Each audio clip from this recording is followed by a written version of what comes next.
పాదయాత్రలో కొంతమంది వెస్ట్ గోదావరిలో పాదయాత్ర చేస్తున్నప్పుడు ఆర్టీసీ ఉద్యోగస్తులపై పరిస్థితి బాగలేదు. ఆర్టీసీకి శాలరీస్కి ప్రతి నెల మేము అప్పులు తెచ్చుకునే పరిస్థితి. బ్యాంకుకి వెళ్ళాలి, అప్పులు తెచ్చుకోవాలి. నెలకు 290 కోట్లు మేము శాలరీస్ ఇవ్వాలి. ఆర్టీసీలో 52,000 మంది ఎంప్లాయీస్, వీళ్ళందరికీ శాలరీస్ ఇవ్వాలంటే మేము అప్పు తెచ్చుకోవాలి. అంత ఇన్కమ్ రాదు మాకు.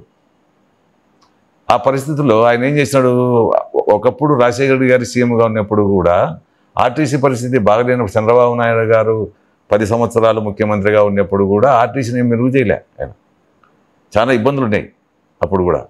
ఈయన ముఖ్యమంత్రి అయిన తర్వాత ఈ యొక్క అప్పుడు యూనియన్స్ ఉన్నాయి బాగా కమాండ్ స్టేట్లో. ఆ యూనియన్స్ నాయకులు కానీ, ఈ ఎంప్లాయీస్ కానీ, మా వాళ్ళు ఎండి కానీ, మా పెద్ద ఈడీలు కానీ అందరూ వెళ్ళి ఆర్టీసీ పరిస్థితి ఈ విధంగా ఉంది సార్, మనకి ఇన్కమ్ లేదు, ఈ విధంగా అప్పులు తీసుకుంటాను, కొత్త బస్సులు కొనుక్కోవాలన్నప్పుడు ఆ కాలంలో అప్పుడు 2005లో అనుకుంటా 500 కోట్లు ఆర్టీసీకి డబ్బు ఇచ్చాడు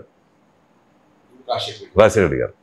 ఇచ్చి మీరు సర్దుబాటు చేసుకోండి అని. మళ్ళీ బస్సులు కావాలంటే ఏ బస్సులు కొనేదానికి మళ్ళీ అనుమతి ఇచ్చాడు ఆయన, పర్మిషన్ ఇచ్చాడు. అప్పుడు ఆర్టీసీ 5 సంవత్సరాలు గాడిలో పడింది కొద్దిగా. తర్వాత 10 సంవత్సరాలు మళ్ళీ సేమ్ పరిస్థితి వచ్చింది.